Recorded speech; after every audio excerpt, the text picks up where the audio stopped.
wa ala alihi wasallam.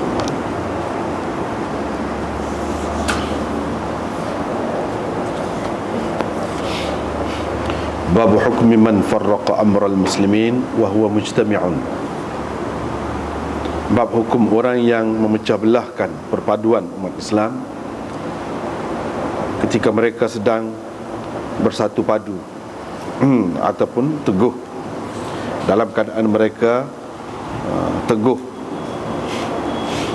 Baru ni kita sudah sebenarnya baca belakang dah ni. Tak perlu baca semula dah, cuma kita tengok makna dia. Iaitu yang pertamanya riwayat daripada Ziyad bin Ilaqah. Beliau berkata, saya telah mendengar Arfajah berkata, saya telah mendengar Rasulullah sallallahu alaihi wasallam bersabda, innahu satakunu hanatun wa hanatun. Akan banyak berlaku kekacauan dan fitnah. Sesiapa yang mahu memecah belahkan perpaduan umat ini dalam keadaan mereka itu bersatu padu, fadribuhu bisayf kainam man kana, maka kamu pukullah dia itu dengan pedang, biar siapapun dia itu, tak kira siapapun dia itu. Maksudnya dengan pedang ni dengan kekerasan lah, tidak semestinya dengan pedang. Bab ini dan hadis ini dan begitu juga lain-lain lagi seterusnya menyatakan Nabi sallallahu alaihi wasallam nak sangat perpaduan umat Islam satu padu, tidak pecah belah, tidak porak-poranda dalam masyarakat Islam ni. Jadi dia nak sangat itu. Dengan sebab itu, kalau ada orang yang cuba memecah belahkan dan sampai ke peringkat menggunakan senjata, maksudnya gitu sini. Kalau tidak sampai gitu, bolehlah dengan cara dialog, dengan cara perbincangan. Itulah sepatutnya. Dan memang begitu pun yang berlaku dalam sejarahnya. Tapi kalau tidak dapat dielakkan daripada menggunakan senjata, maka kena guna senjata. Tak kira siapa pun. Orang yang cuba memecah belahkan perpaduan umat Islam itu tak kira siapa, kainam man kana. Imam Nawawi berkata, dalam hadis ini ada pengajaran, iaitu perintah Nabi supaya memerangi orang yang memberontak terhadap pemerintah ataupun mahu memecah belahkan perpaduan umat Islam dan seumpamanya. Nabi SAW juga melarang daripada tindakan memecah belahkan umat Islam ataupun memberontak terhadap pemerintah. Kalau mana-mana pihak itu dia tidak mahu berhenti daripada perbuatan ataupun sikap dia itu, qutilah, dia akan diperangi. Dan sekiranya keburukan dia tu ataupun masalah dia tu tidak dapat dihindari, diatasi, melainkan dengan membunuhnya, faqutilah, maka dia dibunuh, kana hadaran, maka darah dia tu sia-sia saja. Tidak ada sesiapa, mana-mana pihak yang akan dituntut supaya menjalani hukum qisas, tak ada. Mati saja begitu. Darah dia tu hadaran. Hadaran tu maknanya sia-sialah. Halal mana darah tu. Tidak kata mana-mana pihak kena bagi bayaran ganti rugi ke, sekurang-kurangnya kalau tidak kena qisas pun kena ganti rugi, tak ada.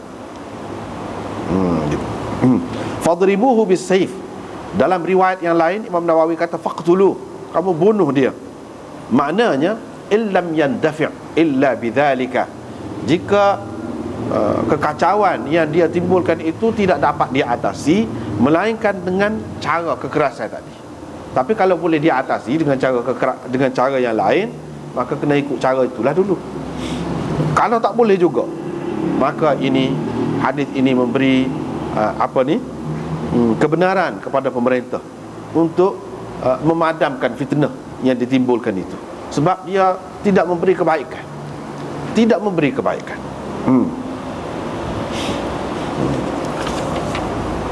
Kemudian riwayat satu lagi daripada Nabi sallallahu alaihi wasallam seperti itu juga, Nabi SAW kata faqtulu, kamu bunuh.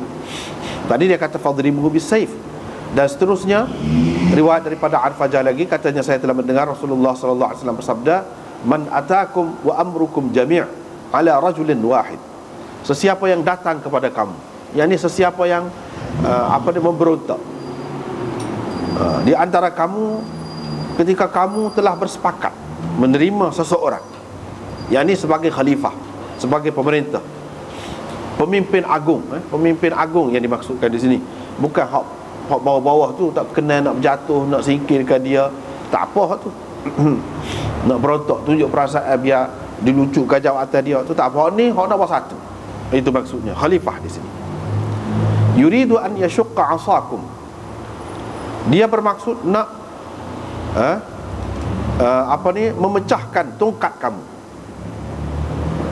Maksudnya, ataupun Nabi SAW kata yufarriqa jama'atakum, yakni nak memecah belahkan perpaduan kamu. Faqtuluh, kamu bunuh.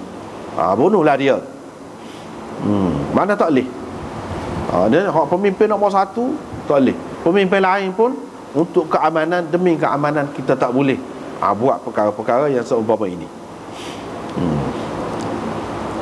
Lepas pada tu bab yang seterusnya menjelaskan lagi hak sebelum ni. Yang ni hak berkait dengan bunuh ni, bunuh gapo ni, ada kebenaran ini berkenaan dengan khalifah, iaitu riwayat daripada Abi Sa'id Al-Khudri di bawah bab idza buyi'a li khalifatain, apabila dibay'ahkan kepada dua orang khalifah. Riwayat daripada Abi Sa'id Al-Khudri katanya Rasulullah sallallahu alaihi wasallam bersabda, apabila dibay'ah kepada dua orang khalifah, maka kamu bunuhlah yang kemudian daripada dua orang khalifah.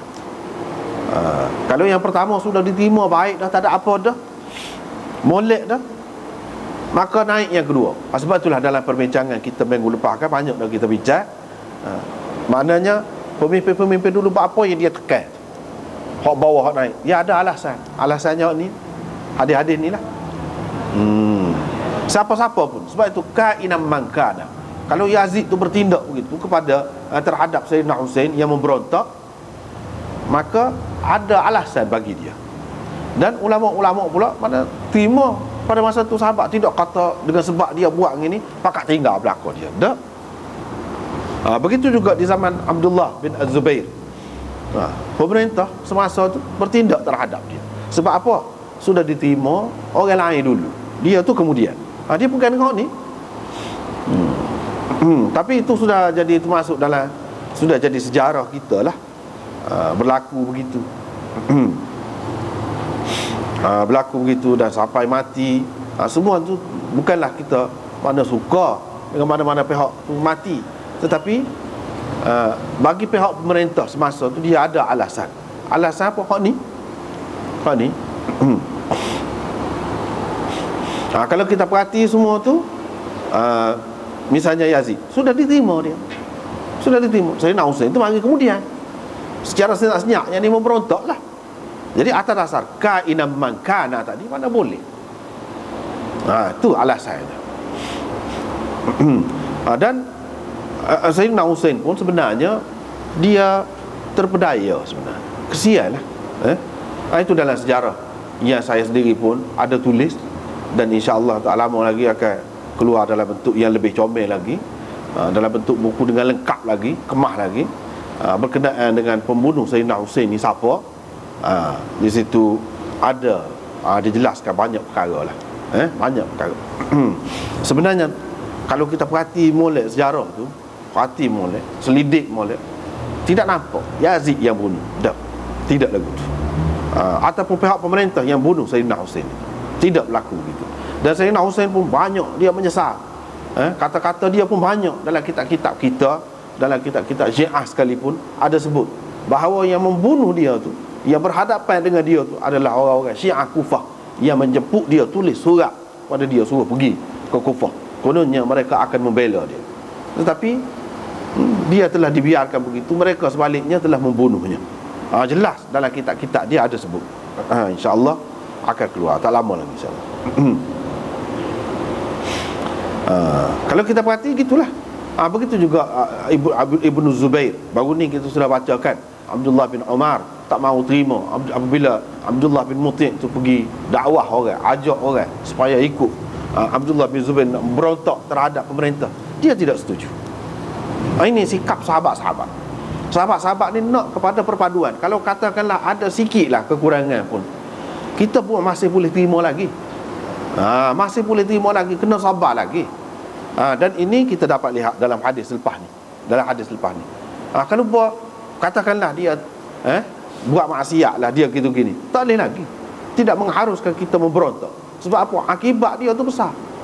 Akibat dia akan berlaku tumpah darah, mungkin berpanjangan. Kalau tidak pun tak sel lah, benda yang tidak diingini boleh berlaku. Ini dalam bab seterusnya, iaitu wajib menegur pemerintah dalam perkara yang dia bercanggah dengan syarak, dan tidak memerangi mereka. Wajib tidak memerangi mereka selagi mereka itu bersembahyang dan seumpamanya. Masih lagi dia tu sebagai orang Islam, duduk buat benda-benda Islam banyak lagi, kita tak boleh nak memberontak terhadap dia. Katakanlah dalam cerita hak sejarah tu, Yazid tu adalah dia buat hak tak molek gitu-gitu, tidak mengharuskan lagi. Siapa dia tu ubah agama nak kau? Tidak. Adakah dia melakukan kufran bawahan dulu? Tidak sampai ke situ. Begitu juga pemimpin yang lain, Abdul Malik bin Marwan kemudiannya. Adakah sampai ke peringkat dia tu melakukan kekufuran, dia akan melaksanakan hukuman yang lain selain daripada hukuman Allah dalam pemerintahannya, dalam segala-galanya? Tidak berlaku semua tu. Kalau ada kekurangan pun, Nabi SAW suruh sabar, suruh tu, jangan tu hak tak betul tu lah. Jangan tu hak tak betul. Nak kata nak memberontak dia, nak bunuh dia, itu tidak, bukan cara kita.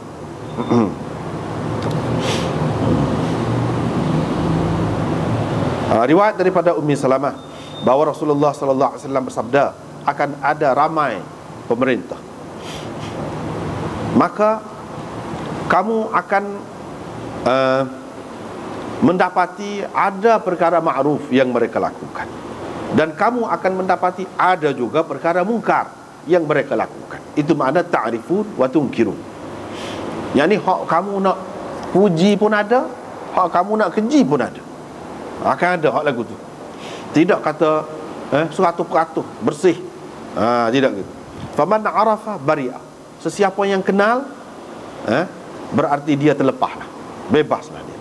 Dan sesiapa yang menegur, membantah, mengkritik, salimah, dia selamat.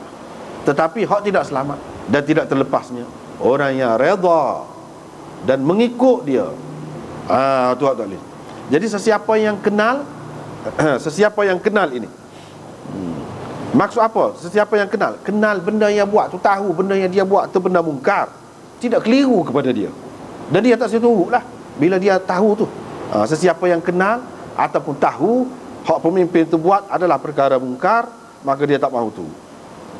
Dia pun pergi ambil jalan untuk melepaskan diri dia. Maknanya dia lepaslah daripada dosa. Dan orang yang membantah, orang yang menyatakan tak setuju terhadap pemerintah yang buat tak betul, walaupun dengan hati dia, selamat dia. Kalau boleh dengan tangan, kalau boleh dengan lidah, begitu. Nak tegur dengan tangan, dengan gapo tu bukan dengan cara berontak selalu. Tidak, bukan dengan cara lagu tu. Tetapi hak tidak lepas, hak tidak selamatnya orang yang redha dan mengikut. Ikut dia, ikut belakang. Dia nak buat gapo pun ikut. Kita pula memajukan, melatahkan benda tu. Kita pula jadi spekar. Hak dia tu sekat dia aja. Kita pula jadi menyampaikan kepada orang lain. Duk tu. Tak boleh tu. Tak boleh tu. Banyak perkara pemerintah ni tak boleh tu. Daripada dulu sampai sekarang pun lagu tu juga serupa aja. Bila-bila pun. Tak boleh tu. Kalau kita tu, tapi masalahnya orang ramai ni susah pasal dia tidak faham agama ni. Kalau faham agama dia pemerintah tu dia ada alasan juga. Ada alasan juga apa dia buat main bola, apa dia buat main go to go ni, budaya lah macam-macam nak tunjuk. Ni orang ni kalau tidak dia duduk saja, mikir macam-macam, mikir kursi. Tu. Kalau budak-budak ni tidak diisi, kata dia akan jadi mikir kursi lah. Akan buat benda tak molek. Jadi biar dia letih. Lepas tu balik tidur. Gitulah kira-kiranya. Jadi kita bukalah peluang kepada betul juga waktu tu, betul juga. Tetapi ni keadaan ini berlaku dalam masyarakat ni kerana mereka tidak diisi dengan agama. Kalau diisi dengan agama, banyak benda tak ada nak buat. Masa tak ada sebenarnya. Masa tu tak ada. Cuba diisi. Nanti tengok anak-anak muda jadi seperti orang dulu. Seperti zaman sahabat dulu, zaman tabi'in dulu. Hak tahu hanya perang, mikir untuk macam mana nak sebar agama. Hajjaj bin Yusuf tu belah-belah dia tu ada orang tak kenal banyak perkara tu. Tapi orang-orang di India, Pakistan lah ni terhutang budi dengan dia sampai bila-bila. Sebab di zaman dia lah, bawah dia lah, dia lantik Muhammad bin Qasim pergi takluk Pakistan lah ni. Muhammad bin Qasim tu umur 18 ya pada ketika tu. Bukannya tua. Tu anak muda sampai tu. Pasal apa? Pasal diisi dengan agama. Ya betul, dia akan jadi molek. Tak ada lah rasa kosong. Baca Quran pun dia senang hati dah. Tak ada lah duduk serabut, tak ada kerja, tak ada lah. Sebenarnya tak perlu habis pitih banyak. Ni habis berjuta-juta. Kementerian tu, kementerian ni habis. Itu dia ada alasan juga. Kita pun tahu dia ada alasan juga. Tetapi cara alasan dia tu cara barat. Orang barat nak mengatasi masalah dia lagu tu lah. Dia tidak tahu kita ada penawar lain. Kita ada cara untuk menyelesaikan masalah masyarakat. Bukan dengan cara lagu tu, tak payah habis pitih gitu. Tapi dia tidak buat lah. Kalau tidak bagi gitu kan, dalam sistem hak pakoh ni susah lah. Susah. Kecuali kalau kerajaan tu sendiri dia cerdik. Kadang-kadang kerajaan tak cerdik, rakyat ni tegur, baiki. Dengan cara tegur gitu. Misalnya kita tengok banyak dah berubah. Tempat kita ni pun daripada tak molek kepada lebih molek. Banyak dah. Dulu rokok tu biasalah. Tapi kerajaan sendiri tegur, baiki dengan cara halus. Lama-lama jadi orang kurang. Gitu cara. Dulu kalau hari raya juga, orang kita lah, orang Islam ni, orang Melayu itu, pasal mercung. Lebih kurang orang kafir lah cara. Lebih kurang Cina lah, kita kata orang kafir. Tinggi rumah daripada bawah ni, pasal mercung. Dodan. Ikut lagu tu. Tapi kau kurang kan. Apabila disekat, apabila dia wayak sama, ni akibatnya. Setiap kali main, ni tunjuk dalam TV tu, pecah muka, pecah tangan, putus tangan, macam-macam. Lama-lama jadi orang kurang. Tapi sesuatu perkara ni nak berubah tu makan masa lama masyarakat ni. Sebab orang tidak cerdik semua. Hak mana cerdik tu dia tak buat dulu lagi. Tapi hak ramai-ramai ni nak lagu mana. Kalau gang sekaligus tak boleh. Pemimpin mana pun, politik mana pun, dia payah benda-benda lagu ni. Dia tak boleh sekaligus. Dengan sebab itulah dia kena peluaskan pengajian ataupun pengajaran Islam. Bila masuk tu dia senang, dia akan tinggal dengan sendiri. Tak payah kita habis piti. Kalau nak ikut era benda-benda lagu tu, banyak lagi hak kerajaan, hak pemimpin, pemerintah mana-mana duduk buat benda tak molek. Ikut era dia kak. Jadi berjaya dia buat. Sebab apa? Kita nak pergi ramai-ramai. Cuba kalau dia buat, dia anjurkan tak ada kosong stadium tu. Tak buat dah semula. Ni masalah orang ramai. Tak apalah. Lepas tu orang tanya, sahabat tanya, bolehkah kita memerangi mereka? Maknanya kita nak berontak terhadap mereka kalau lagu tu dalam keadaan ta'rifun wa tunkirun itu. Nabi SAW kata, la ma sallau, tak boleh selagi mereka itu semayang. Bukan maksud semayang saja, maksudnya dia tu Islam lah.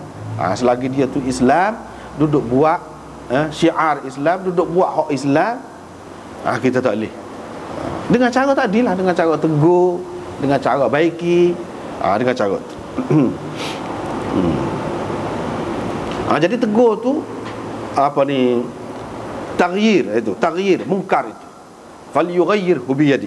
Dia ada 3 peringkat tu lah. Dengan tangan, dengan lidah, dengan hati. Sekurang-kurangnya dengan hati. Tak setuju. Kalau tak boleh nak buat apa. Kalau boleh dengan tangan. Sampai sekarang ni dengan tangan boleh lah.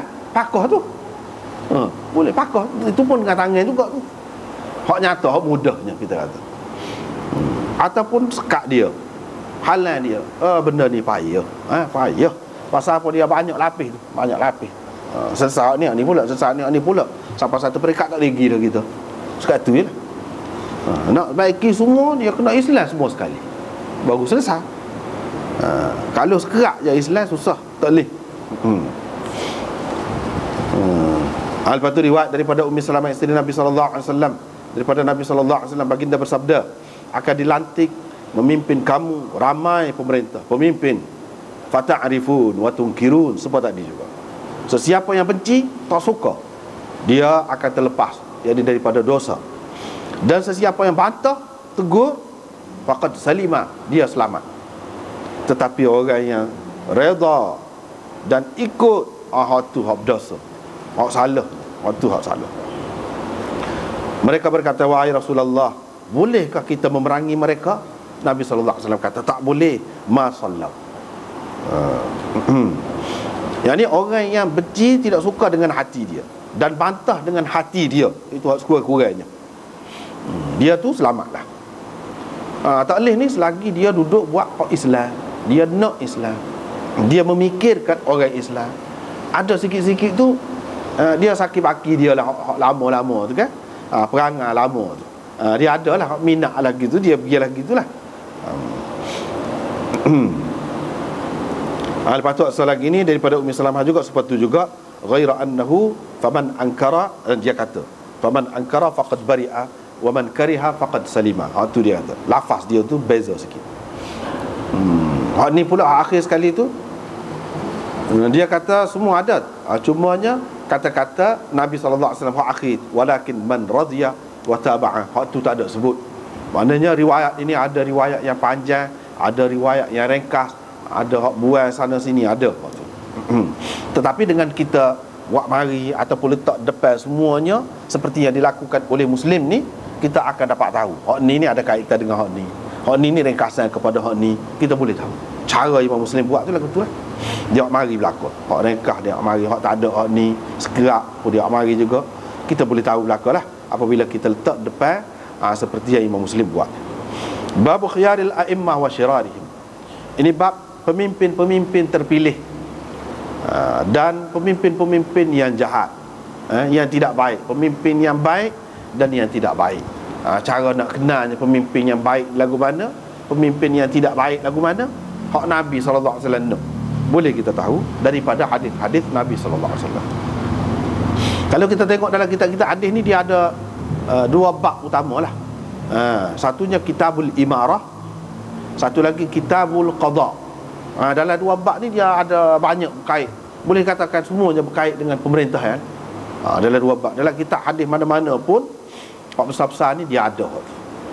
Daripada situ kita boleh tahu panduan dan bimbingan Nabi SAW berkenaan dengan pemerintahan, sama ada kita sebagai pemerintah ataupun sebagai rakyat. Riwayat daripada Auf bin Malik daripada Rasulullah SAW, baginda bersabda, pemimpin kamu yang baik ataupun yang terpilih ialah yang mana mereka kasih kepada kamu, sayang kepada kamu, dan kamu sayang kepada mereka gitu, dan mereka sayang kepada kamu. Kamu kasih kepada mereka, mereka kasih kepada kamu. Kamu sayang kepada mereka, mereka sayang kepada kamu. Dia ada hak ni, ikatan hati tu, kasih sayang, hak tu. Kalau hak lain tak ada, ikatan pitih kau, kita kata subsidi kau tunggu ni tak ada. Dia kena ikatan hati, sayang. Dan sayang tu bukan benda buat-buat, hak sungguh, hak dalam hati tu. Seperti mana ayah sayang kepada anaknya, ibu sayang kepada anaknya, lagu mana? Tak ada nak harap apa-apa, nak kebaikan dia. Lagu tu. Ni pemimpin ni pun lagu tu. Kerana dia cerdik, dia boleh memerintah, dia tahu apa yang membahagiakan, yang menyelamatkan orang ramai ni, rakyat dia. Apa dia sepatutnya dibuat, dia buat. Dia buat. Tu makna dia sayang sungguh. Rakyat ni pun lagu tu juga sayang. Bukan kerana apa-apa, bukan kerana nak boleh projek ke, nak boleh tender ke apa-apa ke, tak. Sayang. Sayang tu apa sebab? Sebab dia ikut Allah dan Rasul. tu. Hak tu tempat ukurannya. Kalau tidak ikut Allah dan Rasul, tak boleh kita nak sayang. Ialah saya secara umum sebagai orang Islam gitu jelah. Jadi pemimpin yang betul-betul berarti, yang kita nak sayang, baru ada makna, baru melepaskan dosa kita, tanggungjawab kita apabila dia taat kepada Allah dan Rasul. Nak pergi situ, baru ada makna. Wa yusalluna alaikum wa tusalluna alaihim. Mereka berdoa kepada kamu, untuk kamu, kamu berdoa untuk mereka. Yang ni ingat dalam doa. Orang ni kalau buat baik sangat kita akan ingat ke dia. Kita akan ingat ke dia. Hak ni juga pengajaran ni daripada Nabi SAW. Seperti mana dia ajar kita supaya kita doa ibu bapa. Begitu juga pemimpin pun. Tapi benda ni bukan boleh dipaksa-paksa. Dengan sendirinya apabila pemimpin tu baik, rakyat ni akan doa. Dan kalau pemimpin tu dia kasih betul kepada rakyat dia, dia akan doa untuk rakyat dia. Bukan sekadar dia mana yakin dengan perancangan dia saja. Dengan perancangan dia saja, tidak. Ni kita sudah buat gini. Tidak. Dia berdoa untuk kamu. Jadi hak ni hak baik. Dia sebut ni contoh. Hak lain-lain tu boleh termasuk di bawah ni lah. Ada juga ulama yang mengatakan yusalluna alaikum wa tusalluna alaihim. Ala tu makna kalau salla ala, dengan makna kalau semaya, makna semaya jenazah. Semaya jenazah. Maknanya dia cara kepada kamu ni bukan semasa kamu hidup, kamu mati pun dia cara lagi. Hak bergunanya untuk orang yang sudah mati ni doa. Semaya jenazah tu sekurang-kurangnya dia buat. Dan kamu juga menyembahyangkan jenazah mereka kalau mereka mati. Maknanya dia tu Islam. Kalau tidak Islam, nak sembahyang ke mana? Mana pemimpin kamu syarat nombor satu sekali, apa paling baiknya Islam. Ya barulah boleh kamu nak sembahyang tu. Gitu.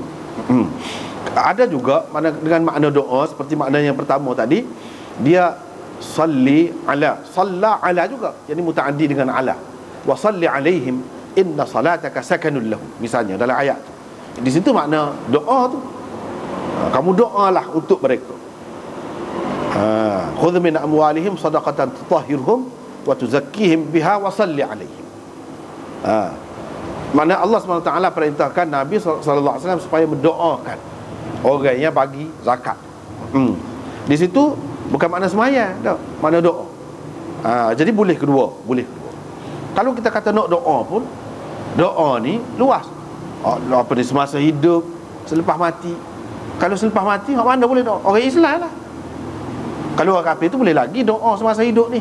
Doa biar dia, Allah SWT buka hati dia, biar dia dapat hidayah, biar dia masuk Islam. Boleh lagi doa sekadar tu. Tapi kalau dah mati, jelas dah dia mati kafir, nak doa apa lagi? Tak ada dah.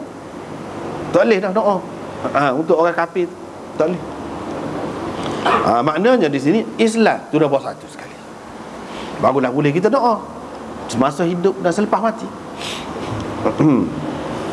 Lepas tu hak lain-lain lagi lah. Hak lain-lain lagi yang jadi kita nak doa ke dia tu buat apa? Ada pula kalau pemimpin hak jahat tu, doa bukan doa untuk kebaikan, doa kalau boleh bangat-bangat matilah. Senang. Tak sel aku tu, itu tidak termasuk. Tidak termasuk dalam hak terpilih. Hak terpilih ni, hak baik ni, yang ni kamu doakan kebaikan untuk mereka. Mereka pun lagu tu juga sebaliknya. Tidak satu pihak lah. Tidak satu pihak, kedua-dua pihak. Dan pemimpin kamu yang jahat, iaitu yang benci kepada kamu, dan kamu benci kepada mereka.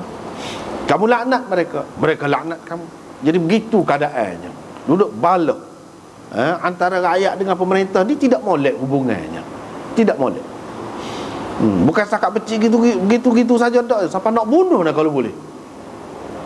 Dan hak ni pun tak kisah mana, kalau rakyat dia mati pun tak apalah, tak kisah. Jadi kalau pemimpin lagu ni berat. Kalau pemimpin lagu ni kan berat. Mana benci kepada rakyat dia. Dia ada pula hak benci kepada orang-orang cerdik.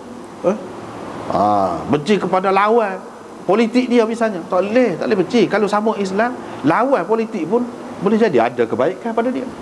Dia kena bersikap terbuka begitu. Boleh jadi hak kita tak nampak, dia nampak. Semuanya nak kepada kebaikan berlaku. Kalau duduk situ senang. Semuanya kasih kepada orang Islam untuk kebaikan umat Islam, untuk kebaikan rakyat, walaupun tidak Islam pun ya Allah lah. Termasuk juga. Pemimpin lagu tu hak baik. Kalau benci tak jadi. Nak boleh jadi benci tu banyak perkara lah, buat benda tak betul, jadi orang benci. Tapi hak maksud benci ni benci hak sengerti lah. Benci kepada pemimpin kerana dia buat tak betul, buat maksiat. Hak tu di satu pihak. Tu betul kan lagu tu benci tu. Tapi ada juga orang benci dah pasal pemimpin dia tu tak jamu dia. Hak tu rendah sangat tu. Hak tu pasal tak pergi kedai kopi, tak ajak panggil belakang mari makan. Lepas tu dia belanja. Hak tu rendah, tu benci kerana tu tak termasuk hak tu. Tak termasuk hak tu. Walaupun dia ada juga peruntukannya untuk rakyat gapo ni, meraih kerakyat gapo gitu gini. Jadi sepatutnya pemimpin tu kena fikirlah juga kalau ada peruntukan tu. Tetapi tidaklah semestinya lagu tadi, tak mesti gitu. Hak sebenarnya hak sepat tadi lah. Benci tu kerana dia tidak ikut cara hukum, cara Islam. Dan dia tu benci pula kerana hak ni nak Islam, dia benci. Tu tak boleh lah. Kalau pemimpin tu benci rakyat ni, tak dengar kata dia tu, duk buat benda tak betul, tu molek benci tu. Ni rakyat ni nak molek, dia benci pula buatan nak molek. Tu beratlah. Waktu pemimpin yang jahat. Jadi duduk badi laknat. Ni laknat pemimpin laknat. Kalau lagu ni lah keadaannya, maka tidak akan aman negeri, tidak akan membawa kebaikan. Walaupun ada pemerintahan, ada belaka pemerintahan mana-mana, tapi bukan semuanya molek. Sebab apa? Sebab dia ada sifat sana lah. Ada sifat sana.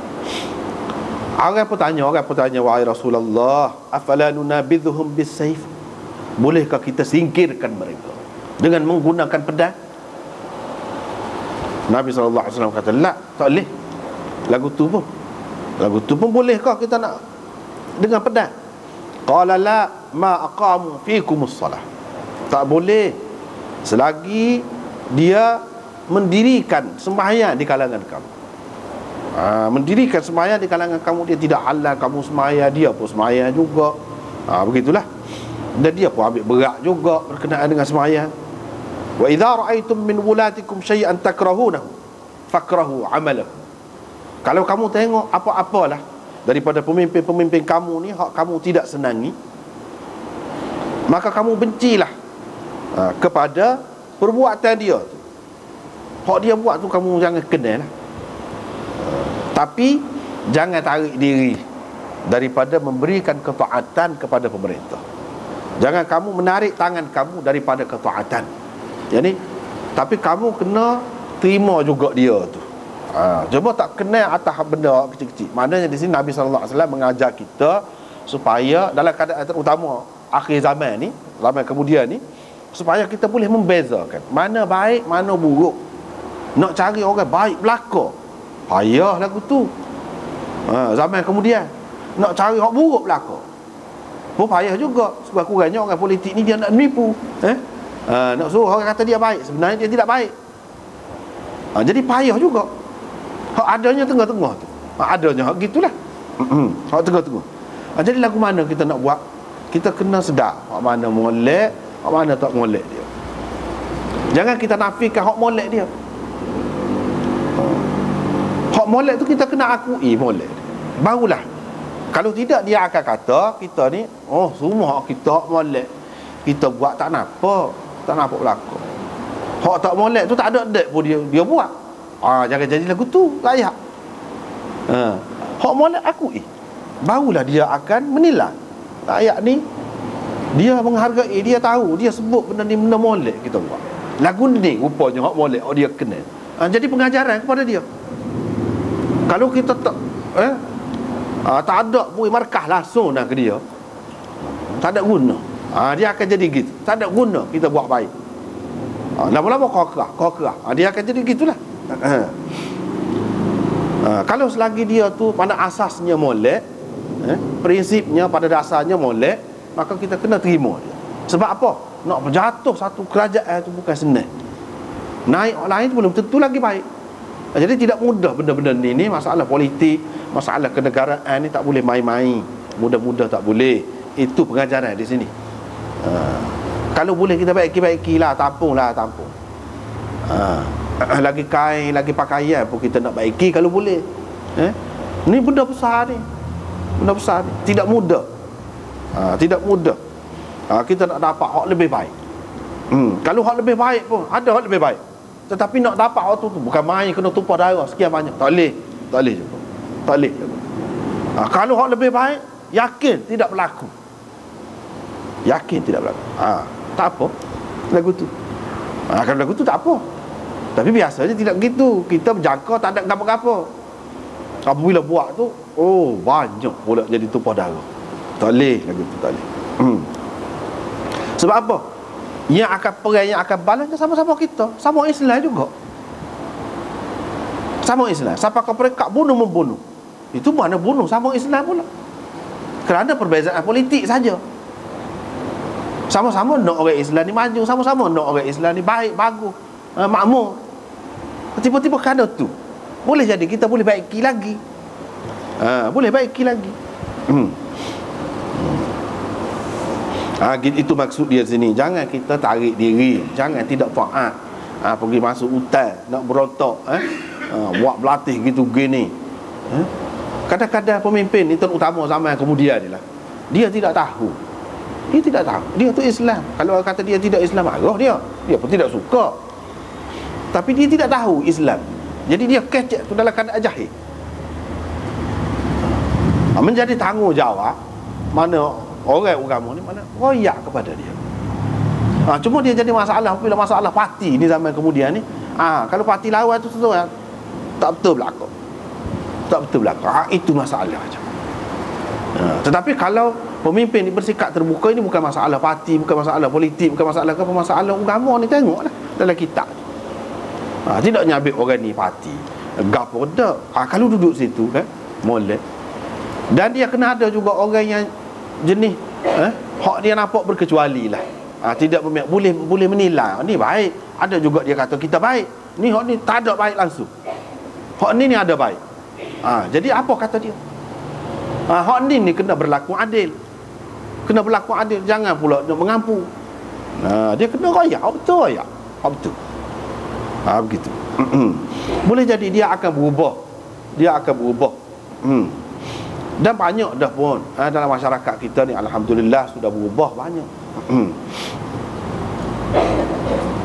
Kalau dulu orang kecek biasa lah ni, dia kata politik suku, agama suku, dia kecek. Lah ni tidak kecek gitu dah. Ramai dah faham belaka. Tu makna kejayaan tu. Kejayaan besar tu. Bukan senang nak makan masa lama. Tapi lama-lama tak kecek gitu. Ada juga dulu hok kecek Nabi mana ada politik. Dia kata gitu. Tak boleh, tak kena lah. Tapi apabila dia royak, kalau kata Nabi tak ada politik parti, ada tu. Tapi politik tu ada. Kalau tidak nak mengetahui lagu mana, sudah faham dah juga. Jadi banyak dah sudah faham. Ini apa sebab duduk kecek semua. Mana mengajar, mana menulis. Mana ahli politik kecek. Royak Islam, ya betul. Jadi hak mana yang tak faham lagi, dia akan faham. Pemimpin ni, orang politik ni, dia bagus untuk masyarakat kalau dia faham. Sebab apa? Dia orang cerdik. Dia ada dah jiwa masyarakat. Dia faham je. Kalau dia faham Islam, selesai masalah. Dengan sebab itu kita kena berpada-pada, bersederhana dalam masalah balah gapo ni, politik kau gapo, sederhana. Jangan lebih-lebih, jangan terlajak. Sebab apa? Kalau terlajak susah kemudian nak hundur balik tu. Nak hundur balik tak ada orang sama derah lari alah ke depan dengan hundur alah ke belakang sama derah. Dia akan kohor apabila hundur alah ke belakang dipayah. Ada juga orang yang tak mahu mengaku. Apabila dia salah dah tu, dia tak mahu mengaku. padahal kemudian ternyata dia salah. Ada juga, susah lah. Sebab tu jangan terlajuk. Jangan terlajuk. Tak apalah tu. Lepas tu riwayat seterusnya pun daripada Auf bin Malik lagi.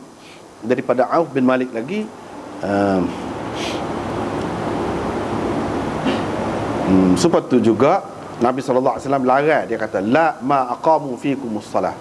Cuma 2 kali dia sebut la ma aqamu fikumus salah. Jangan, tak boleh selagi mereka mendirikan sembahyang di kalangan kamu.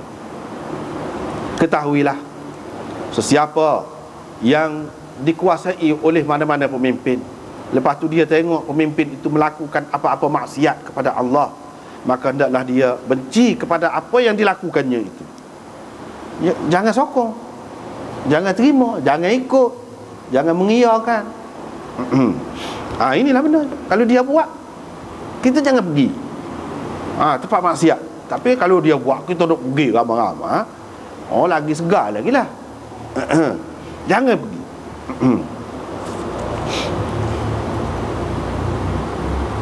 Tapi dia kata jangan sekali-kali kamu menarik diri daripada mentaatinya. Jangan tak taat. Mana kena terima juga dia tu sebagai pemimpin. Belah-belah baikilah, belah-belah baiki.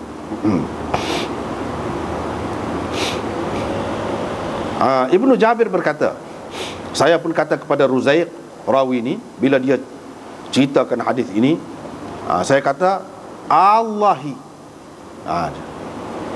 asal dianya awallahi, adakah demi Allah, wahai Abul Miqdam, itu kunyah dia, kunyah kepada Ruzaiq.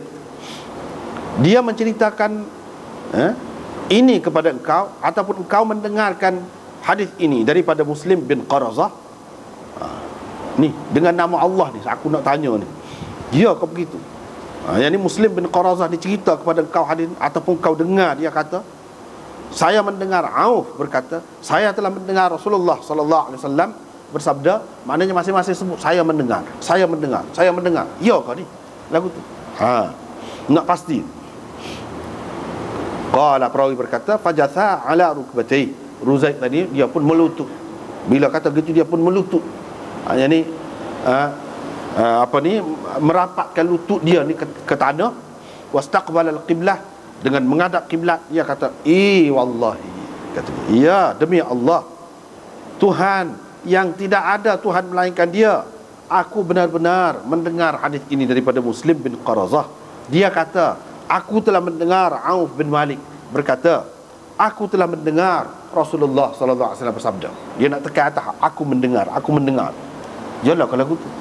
Jadi dia kata memang dia dengar. Begitulah lafaz dia.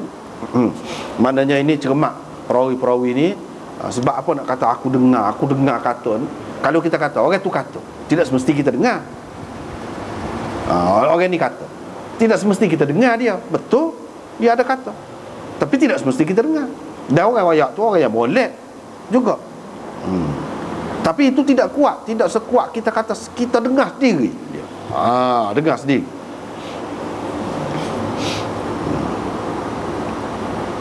Ni nak wayak perbezaan dari segi penyampaian hadis itu, dari segi adab tu. Yang ni penyampaian hadis ni dia tidak serupa. Kalau kata lagu ni ada tasrih bis sama', orang panggil tasrih bis sama', kedudukannya lebih tinggi dan lebih kuat daripada bentuk lain lah, riwayat yang lain. Lagi riwayat tadi juga Ruzaiq lagi. Seperti tu juga. Jadi habislah di situ. Apa kita ada? Kita masuk. Ni pasal dia jadi kitab lain, jilid lain. Bismillahirrahmanirrahim. Bab istihbab mubaya'atil imam al-jaysh 'inda iradatil qital wa bayan bay'atir ridwan tahta asy-syajarah. وبه قال حدثنا قتيبة بن سعيد قال حدثنا الليث بن سعد قال وحدثنا محمد بن رمح قال أخبرنا الليث عن أبي الزبير عن جابر قال كنا يوم الحديبية 1400 فبايعناه وعمر آخذ بيده تحت الشجرة وهي سمرة. وقال بايعناه على ألا نفر ولم نبايعه على الموت.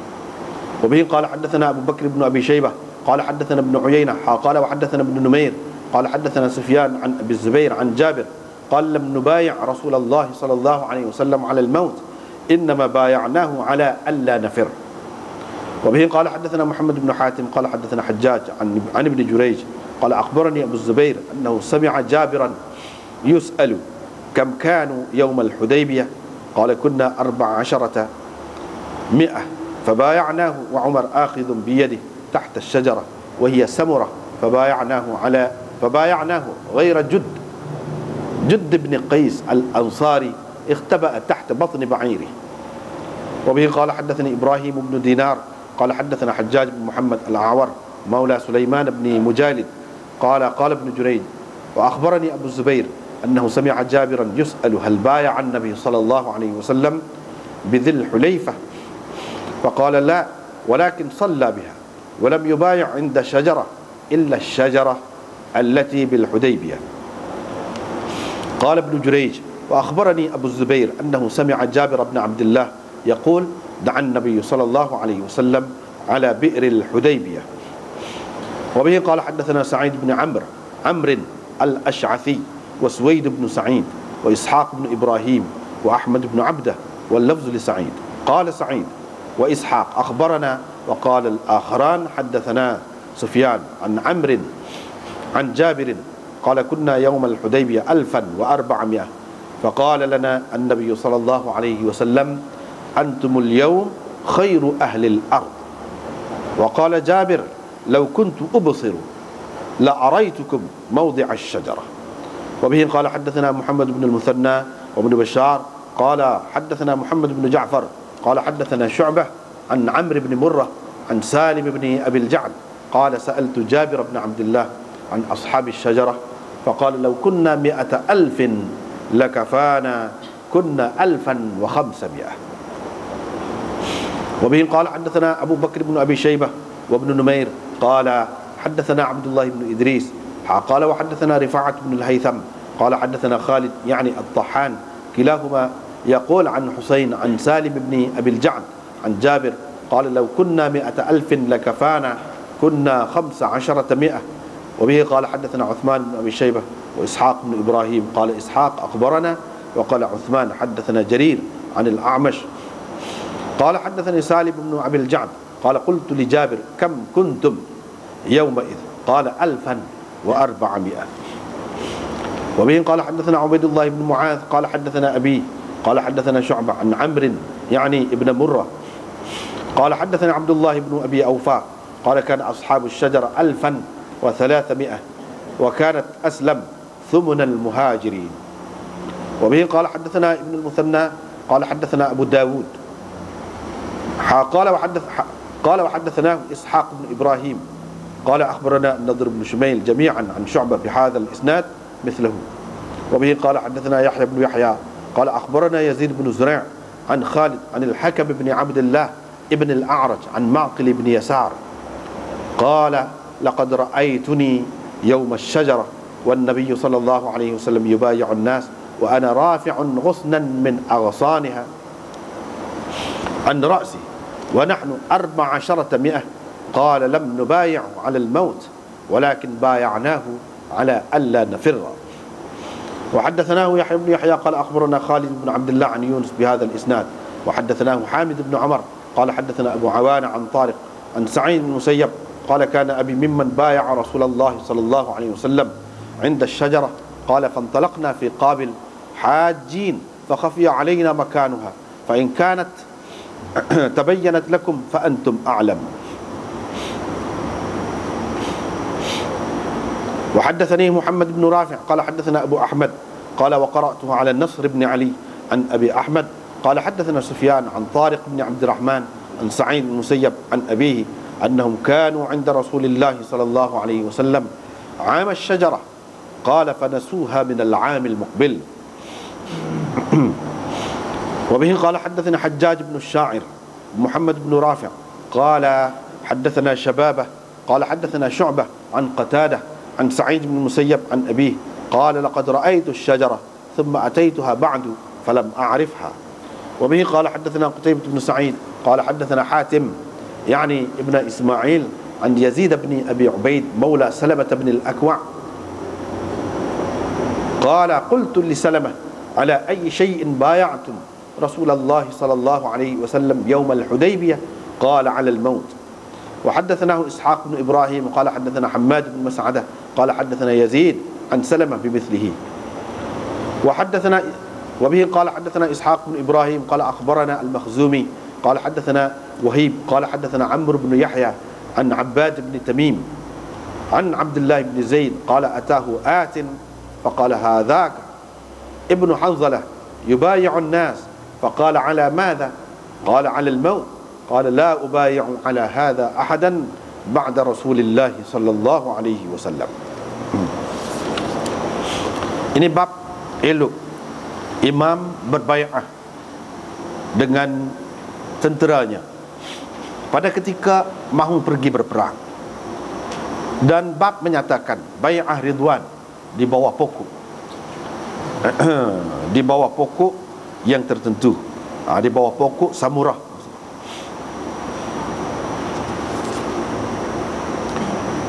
Dengan sanadnya Imam Muslim meriwayatkan daripada Jabir katanya, pada hari Hudaybiyah kami 1,400 orang. Kami berbai'ah dengan Nabi SAW. Ketika itu Umar memegang tangannya di bawah pokok, yaitu pokok samurah. Perawi berkata, yakni Jabir, kami berbai'ah dengannya untuk tidak lari. Kami tidak berbai'ah dengannya untuk mati. Dengan sanadnya Imam Muslim meriwayatkan daripada Jabir katanya, kami tidak berbai'ah dengan Rasulullah untuk mati. Kami hanya berbai'ah dengannya untuk tidak lari. Riwayat daripada Jabir lagi, beliau ditanya, berapakah sahabat pada hari Hudaybiyah? Beliau menjawab, kami 1,400 orang. Kami berbai'ah dengannya ketika Umar memegang tangannya tahta syajarah, di bawah pokok, yaitu pokok samurah. Kami berbai'ah dengannya kecuali Jud bin Qais Al-Ansari, dia bersembunyi di bawah perut untanya. Dengan sanadnya Imam Muslim meriwayatkan daripada Abu Zubair, beliau mendengar Jabir ditanya, adakah Nabi SAW berbai'ah di Dzul Hulaifah? Beliau menjawab, tidak, tetapi Nabi SAW bersembahyang di situ. Dia tidak berbai'ah dekat mana-mana pokok kecuali dekat satu pokok, dekat pokok tertentu yang terletak di Hudaybiyah. Ibnu Jurayj meriwayatkan daripada Abu Zubair, beliau mendengar Jabir bin Abdullah berkata, Nabi SAW berdoa di atas telaga di Hudaybiyah. Dengan sanadnya Imam Muslim meriwayatkan daripada Jabir katanya, kami pada hari Hudaybiyah terdiri daripada 1,400 orang. Nabi SAW berkata kepada kami, kamu pada hari ini adalah penghuni ataupun penduduk bumi yang terbaik. Jabir berkata, kalau aku dapat melihat, nescaya aku dapat tunjukkan kepada kamu tempat pokok itu. Di mana pokok? Riwayat daripada Jabir lagi, riwayat daripada Salim bin Abil Ja'd, beliau berkata, saya telah bertanya Jabir bin Abdullah tentang ashab asy-syajarah, yakni orang-orang yang berbai'ah dengan Nabi di bawah pokok di Hudaybiyah. Dia menjawab, kalau kami 100,000 orang pun, lakafana, nescaya mencukupi kepada kami. Kami pada hari itu ialah 1,500 orang. Riwayat daripada Jabir lagi, kalau kami 100,000 pun cukup, yakni air itu kepada kami. Yang sebenarnya kami pada hari itu iaitu 1,500 orang. Riwayat daripada Salim bin Abil Ja'd katanya, saya berkata kepada Jabir, berapa ramai kamu pada hari itu? Beliau menjawab, 1,400 orang. Riwayat daripada Abdullah bin Abi Aufa katanya, ashabus syajarah, sahabat-sahabat yang ikut serta dalam bai'ah di bawah pokok itu iaitu 1,300 orang. Dan kabilah ataupun puak Aslam adalah 1/8 daripada puak-puak Muhajirin keseluruhannya. Dengan sanad satu lagi seperti itu jugalah riwayatnya, dari segi lafaznya pun sama. Seterusnya riwayat daripada Ma'qil bin Yasar katanya, laqad ra'aituni, aku benar-benar nampak aku pada hari peristiwa berbay'ah di bawah pokok itu berlaku. Nabi SAW berbay'ah dengan orang ramai. Aku pula sedang mengangkat satu dahan pokok dari atas kepala Nabi SAW. Kami 1,400 orang. Qala, beliau berkata, yakni Ma'qil berkata, kami tidak berbay'ah dengan Nabi SAW untuk mati, tetapi kami berbay'ah dengannya untuk tidak lari. Dengan sanad satu lagi pun serupa. Riwayat daripada Sa'id bin Musayyab, beliau berkata, ayah saya, yakni Musayyab, termasuk antara orang yang berbay'ah dengan Rasulullah SAW dekat pokok itu. Qala, beliau berkata, fantalaqna fi Qabil, mana pada tahun berikutnya kami pergi untuk buat kerja haji, tetapi tempat itu tersembunyi kepada kami, mana kami tak tahu tempat itu dengan pasti. Fa in kanat tabayyanat lakum fa antum a'lam. Kalau kamu pula yang tahu, bermakna kamu lebih alim lagi, lebih tahu lagi daripada kami, puak sahabat ini. Dengan sanadnya, Imam Muslim meriwayatkan daripada Sa'id Musayyab daripada ayahnya bahawa mereka di sisi Rasulullah SAW pada tahun berlaku peristiwa bay'ah di bawah pokok itu, Amas Syajarah, pada tahun pokok itu ada hadaf beberapa perkataan di bawahnya, iaitu pada tahun di mana berlakunya bay'ah di bawah pokok begitu.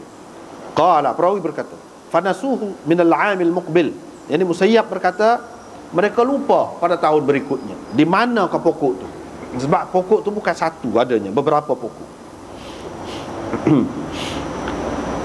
Imam Muslim dengan sanadnya meriwayatkan daripada Sa'id bin Musayyab lagi daripada ayahnya Musayyab, beliau berkata, laqad ra'aitu syajarah, memang aku tengok pokok tu.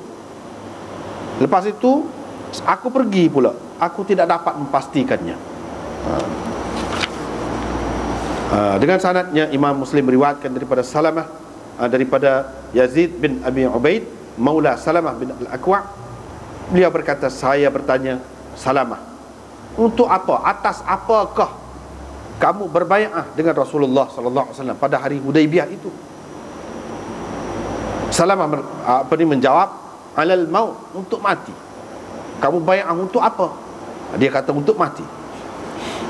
Dengan sanad satu lagi itu seperti itu juga. Dan seterusnya riwayat daripada Abdullah bin Zaid, beliau berkata, ada orang datang, lalu dia berkata, ini Ibnu Hanzalah ni duduk berbay'ah, minta orang berbay'ah, yakni kepada Abdullah bin Az-Zubair, dia sebagai wakilnya. Faqala ala madha, yakni Abdullah bin Zaid pun tanya orang yang cerita kepada dia tu, untuk apa dia bay'ah tu, untuk apa? Qala, orang tu kata, untuk mati, nak lawan pemerintah. Qala, Abdullah bin Zaid sahabat ni kata, la ubay'u ala hadha ahadan, saya tidak akan berbay'ah untuk mati ni dengan sesiapa pun selepas Rasulullah sallallahu alaihi wasallam. Itu dia. Jadi bab ni Imam Nawawi buat, walaupun kitab ni kitab Muslim, sebab Imam Muslim tak ada kan buat tajuk. Jadi yang buat tajuk-tajuk ada ni kebanyakannya pakai tajuk yang dibuat oleh Imam Nawawi. Ini tajuk yang dibuat oleh Imam Nawawi. Dia tengok hadis tu molek dah, duduk terkumpul suku-suku dah. Oh, ni sesuai dengan bab ni, ni sesuai dengan bab ni. Jadi hadis tu dia susun molek dah, letak tu molek dah. Cuma tak ada bubuh tajuk. Tak ada bubuh tajuk. Mati Imam Muslim. Jadi tajuk hak sesuai dengan hak ni. Ini molek pemimpin dia berbay'ah dengan tentera. Jadi bay'ah ni banyak. Bay'ah ni tidak mengucap dua kalimah syahadat tu suku nak masuk Islam tu. Bay'ah untuk Islam, bay'ah untuk menjaga kewajiban yang ditentukan oleh Allah, banyak bay'ah ni. Bay'ah untuk tetap tidak lari dan sebagainya pun ada juga. Jadi hak moleknya pemimpin kepala tentera lah, panglima kita kata, bila nak lepaskan apa ni, anak-anak buah dia tu, dia bayar. Tu hak moleknya. Molek saja bukan wajib, molek. Pada ketika nak pergi perang. Dan dalam bab ini juga menyatakan bai'ah ridwan. Orang panggil bai'ah ridwan. Bai'ah yang menyebabkan Allah menyatakan keredaannya terhadap orang-orang yang berbai'ah itu. Laqad radiyallahu 'anil mu'minin idh yubay'unaka tahta asy-syajarah. Inilah. Itulah ayatnya. Jadi Quran itu sesuai dengan hadis. Allah redha kepada orang-orang mukmin ketika mereka berbai'ah dengan engkau di bawah pokok itu. Jadi Allah kenal orang yang Allah kenal, mana radhiyallahu anhum lah. Radhiyallahu anhum, siapa dia? Sahabat. Sebab itu kita panggil radhiyallahu anhum. Sebab laqad radhiyallahu 'anil mu'minin. Mukminin mana? Sahabat. Situlah dalam Quran sahabat ni radhiyallahu anhum. Radhiyallahu anhum. Kalau seorang radhiyallahu anhum, tak apalah. Jadi cerita ni cerita bai'ah nak ke perang ni. Perang lah ke mana? Sebenarnya cerita ni Nabi SAW pada tahun yang ke-6 dia nak pergi buat umrah ke Mekah. Tiba-tiba dia halang oleh orang kafir. Tak boleh pergi lah. Tak boleh pergi ke Mekah. Nabi SAW pun hantarlah Sayyidina Uthman untuk pergi berunding dengan orang-orang kafir di Mekah. Dianya duduk di Hudaibiyah, duduk tunggu situlah. Mana begitu sampai jadinya keadaannya. Padahal dia tu orang Mekah juga, tak boleh nak masuk negeri sendiri. Ini memang sudah jadi sunnatullah lah, boleh katakan gitulah. Orang-orang politik, pejuang-pejuang yang besar ni memang dia gitu.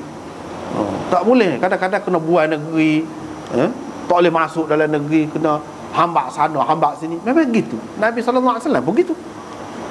Tidak orang Islam saja, orang kafir pun sejarah dia lagu tu juga. Banyak lah, bukan semua. Banyak. Bukan semua. Nabi SAW pun gitu juga. Tak boleh masuk dalam negeri dia sendiri. Padahalnya nak buat ibadat bukan apa. Tak boleh, dia tak boleh. Pasal apa? Dia berkuasa kan, pokok kafir tu berkuasa lagi. Tahun yang ke-6, 7, 8. Tahun yang ke-8 Nabi SAW pergi menguasai Mekah. Itu orang panggil tahun Fathi Makkah, pembukaan Mekah. Tahun yang ke-6 tak boleh. Nabi SAW hantar Sayyidina Uthman pergi berunding. Tiba-tiba ada khabar angin mengatakan pokok kafir tu bunuh Sayyidina Uthman. Itu ceritanya, bunuh Sayyidina Uthman. Maka Nabi SAW pun kata, kalau lagu ni caranya kita pergi dengan maksud tak ada apa-apa, dengan damai, bukan nak pergi perang, nak pergi buat ibadat. Dia tak boleh. Kalau lagu ni betul, Uthman ini telah mereka bunuh, mari bai'ah dengan aku. Kita perang dengan pokok dia, kita lawan. Lalulah bai'ah. Lalulah bai'ah. Kerana apa? Kerana Sayyidina Uthman.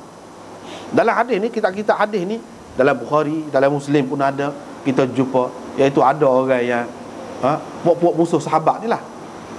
Bila dia tanya Ibnu Umar, betul ke tidak Sayyidina Uthman ni dia tidak ada dalam perjanjian Hudaibiyah ni? Betul, Ibnu Umar kata. Betul ke tidak Sayyidina Uthman ni dia tidak pergi dalam perang Badar? Betul, Ibnu Umar kata. Beberapa lah dia tanya. Lepas tu dia takbir, Allahu Akbar, kata dia. Mana betul lah, puak ni benci kepada Sayyidina Uthman. Ibnu Umar pun kata, tak apa, mari nak ayak. Dia pun ayak sesa. Dia tak pergi perang Badar tu apa? Anak Nabi sakit, dan Nabi tak pergi, dia pergi. Dia nak pergi. Nabi SAW bagi pergi lah. Orang pergi perang walaupun dia tidak pergi perang, dapat pahala orang pergi perang. Dan harta ghanimah yang diperoleh itu Nabi bagi juga ke dia, serupa dengan bagi kepada orang lain. Hak dia tidak pergi perang, apa ni, bai'ah ridwan, dia tak ada. Kerana dia itulah yang Nabi SAW bai'ah ni dengan sahabat-sahabat ni. Ada yang kata untuk mati, ada yang kata untuk tidak lari, macam-macam. Kerana dia itulah. Pakai apa dia nak takbir apa tu? Mana masa tak kerti. Jadi sahabat tu dia faham cerita, dia tahu hak sebenarnya. Jadi pada masa tu sudah ada dah orang-orang yang benci kepada sahabat ni. Dia tak tahu cerita, dia tidak nak mengaji, tidak nak dengar sahabat-sahabat royak tu. Dia dengan semangat dia tak terpaksa, terpengaruh dengan ni pihak apa nama ni, jahat ni, nak memperak-perandakan masyarakat Islam di zaman awal ni. Itulah cerita. Kalau kita tahu kisah ni, Nabi ni berbaiat kerana tu lah. Lepas pada dia dapat tahu Sayyidina Osman ni dibunuh, maka Nabi SAW panggil sahabat dia, mari, kalau betul ini Osman, aku baiat. Ni bagi pihak Osman, tangan Nabi sebelah untuk Osman. Orang lain pun mari pakat letak tangan. Baiat. Kita sekali ni tak kelik dah, perang sekali ni. Rupanya tidak. Tidak tak jadi perang. Tak. Balik cerita, kata tak boleh, mereka tak bui lagi pergi tahun ni, kena tahun depan. Bila tahun depan itulah peristiwa Umratul Qada. Orang panggil Umratul Qada, umrah qada. Hak tahun yang kena tak jadi, niat dah pakai ihram gapo dah, kena buka tengah jalan. Jadi kena qada lah pada tahun yang ketujuh. Pada tahun yang ketujuh, sahabat-sahabat ni pergi pula dengan Nabi SAW untuk umrah qada. Orang kafir benar, tapi dengan syarat tak boleh bawa senjata begitu gini. Puak-puak dia macam-macam lah, kata buat nganyi.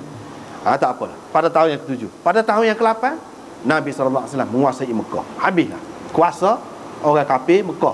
Politik mereka jatuh pada ketika itu. Jatuhlah ke tangan Islam. Maka Nabi pun istihar, la hijrata ba'dal fathi walakin jihadun wa niyyatun. Situlah peristiwanya. Tak apalah hak ni. Hak ni seramai mana? Orang tanya Jabir. Dia kata 1,400 orang. Jadi Sayyidina Umar ada situ duduk pegang tangan dia. Pegang tangan dia tu, pegang tangan siapa? Tangan dia sendiri. Boleh jadi juga. Pegang tangan dia, tangan Nabi SAW. Maknanya pada ketika tu hak Jabir tengok Sayyidina Umar pegang tu. Jadi orang-orang hak kata Sayyidina Umar ni tak kenal, tak belaga dengan Nabi, tak setuju, Sayyidina Umar bantahlah Nabi, nak menyerah macam mengalah kepada orang kafir. Tak kenalah berdasarkan riwayat ni, sebab dia pegang, dia duk pegang dah tangan Nabi. Tak ada ke orang lain, dia ke dia dulu. Dia tu hak terima dulu. Bila Nabi SAW kata, dia terima. Jadi di bawah pokok tu pokok berapa? Pokok samurah. Kami berbaiat dengannya untuk tidak lari, bukan berbaiat untuk mati. Tapi Salamah bin Al-Aqwa kata baiat untuk mati. Apa makna ni? Nampak ada percanggahan ni? Hafiz Ibn Hajar kata tidak ada percanggahan. Sebab orang ni kata kami berbaiat dengan Nabi untuk tidak lari.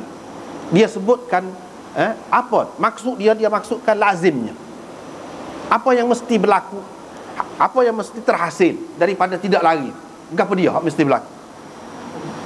Iaitu matilah. Kalau tidak benar mati. Kalau lari boleh jadi tak mati. Supaya dia kata baiat untuk tidak lari. Tidak lari itu maknanya tak berganjak. Bila tak berganjak ni boleh jadi kita benar, boleh jadi kita kalah. Kalau kalah tu kan boleh jadi mati. Kalau tidak mati selalu pun ada ditawan. Hak ditawan tu boleh jadi ada kemungkinan, boleh jadi lepas, boleh jadi mati. Mati juga. Mana kami sanggup dah kok mana-mana. Itu maksud baiat untuk tidak lari. Serupa juga dengan kata baiat untuk mati. Imam Tirmizi kata, dia kata hak ni beza ni. Ada hak Nabi baiat, sahabat baiat untuk mati. Ada hak dia baiat untuk tidak lari. Ini betul. Salamah royak tu, hak ni royak hak ni. Betul, tak ada jadi bercanggah. Itu perkara yang pertama. Perkara yang kedua, dalam riwayat ni disebut 1,400. Ada riwayat sebut 1,500. Tadi kan ada riwayat sebut 1,300. Apa makna semua ni? Itu ulama bagi jawapan, beberapa jawapan. Ada yang kata 1,300 tu hak pergi. Lepas tu 1,400 tu tengah-tengah jalan tu ada masuk pula. Tengah-tengah jalan. Gitu. Hak bertolak betul-betul daripada tempat asal tu, daripada Madinah. 1,300. Ataupun hak terima 1,400, dia kata 1,400. Yang jadi 1,500 tu tambah tengah jalan tu 1,000. Gitu maksudnya. Itu yang pertama. Yang kedua, dia kata yang berbeza ni perawi dia sebut hak yakin 1,400. Dia tidak sebut hak lebih-lebih tu. Hak lebih-lebih tu dia tidak sebut. Hak kurang pun dia tidak sebut. Hak kebanyakannya dalam riwayat disebut 1,400. Hak kebanyakan. Jadi dia tak sebut. Boleh jadi pada dia hak ni tidak cukup 100. Jadi dia sebut 1,400. Hak 400 tu cukup. Tapi itu tidak berapa kemah lah. Hak tu hak kemahnya hak tadi, iaitu pergi 1,400. Hak tu hak lebih sahih. Hak 1,300 tu berikut hak dia tahu. Dia royak hak dia tahu. Begitulah. Mana dia tidak bilang molek, dia tidak pasti molek. Tetapi bagi orang yang sebut dengan pasti tu, dia sebut gitulah. Mana 1,400. Dalam Bukhari lebih jelas. Dia sebut 1,400 atau lebih. Maknanya tidak bercanggah lah kalau begitu hak 500. Sebab ada atau. Kita pakai hak 1,400. Jadi kalau masuk di tengah-tengah jalan tu 1,000 lagi, 100 lagi, jadi 1,500.